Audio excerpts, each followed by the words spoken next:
In a snowy village called Puddleton, winter never seemed to end. Blue snow covered the houses, the roads, and even the trees. Everyone felt cold and tired. High above the village stood the Mountain of Slumber. Life in Puddleton had become strange because of the cold. One morning, the lion was brushing his teeth in front of a mirror.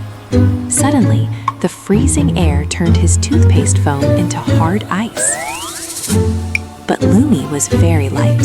A small sneeze from a nearby animal sent her flying through the air like a feather. She spun, floated, and landed far away.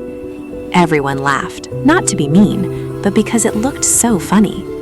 Even though they laughed, the cold stayed. The villagers knew something had to be done. They all looked up at the mountain and said, "We must wake slumber." They tried everything. They shouted, roared, trumpeted, and howled, but slumber did not wake up.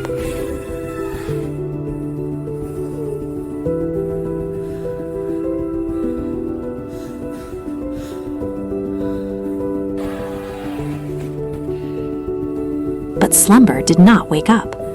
Slowly, the animals became quiet and sad. That was when Lumi floated forward and softly asked, "Can I help?" The others looked surprised. Some smiled, some doubted her.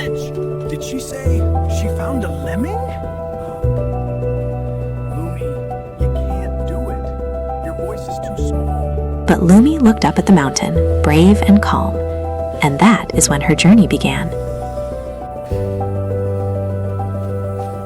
Because she was a cloud creature, she was very light. A small gust of wind lifted her up like a lost balloon. She floated higher and higher, spinning gently in the cold air. On the way, Lumi accidentally landed on the head of a frozen mountain goat. The goat stopped shivering and smiled. "Hey," the goat said, "you're warm." Lumi felt happy and continued on her way. Soon, Lumi reached a slippery, icy ledge. She felt scared, but tried to be brave. She stepped forward carefully, and suddenly, her feet slipped. She spun around and around like a disco ball. After a funny pause, she bumped into a frozen snowman that looked just like the lion. She hugged it by accident, and the snowman slowly melted. Finally, Lumi reached the cave inside the mountain. Inside, Slumber was sleeping. He was huge, but not scary. His eyes were closed.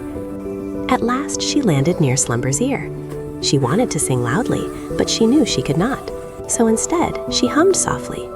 Her hum sounded like a tiny vibrating phone. Slumber's ear tickled, his foot twitched like a happy puppy's. Slowly, Slumber woke up. He stretched, and his bones made soft popping sounds like fireworks. He smiled. Slumber flew out of the mountain and toward the village.